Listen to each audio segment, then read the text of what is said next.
Much of the incoming inflation-driven economic pain is the result of woeful monetary policy, interest rate settings. It's as if Lowe and our Reserve Bank mob wanted to keep the party going with low interest rates indefinitely.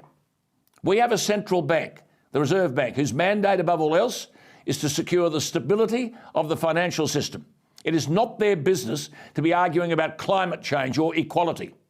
The record of the Governor, Dr. Philip Lowe, does not pass muster. This is the bloke who only last November said, quote, "It is still plausible that the first increase in the cash rate will not be before 2024.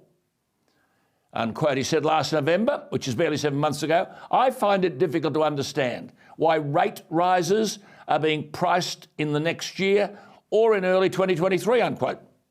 But this same bloke is now saying that inflation's too high and tightening monetary policy, that is jacking up interest rates, will get inflation under control by early next year. Who would believe him? He said yesterday, quote, "Australians need to be prepared for higher interest rates." But in November last year, he said, quote, "It is still plausible that the first increase in the cash rate will not be before 2024. But yesterday, quote, "It's unclear at the moment how far interest rates will need to go up," unquote. Does this bloke know what he's talking about?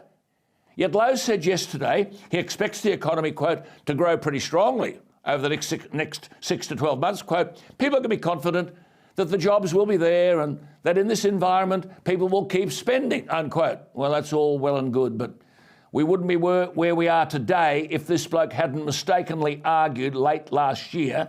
I repeat, I find it difficult to understand why rate rises are being priced in next year or in early 2023, unquote.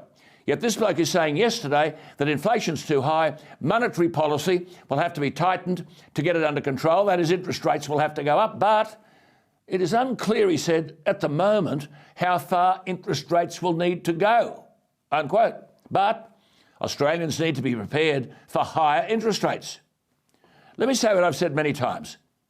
Where we are today is a direct consequence of failed monetary policy by a so-called independent Reserve Bank. The proof is in the language of the Governor, the boss.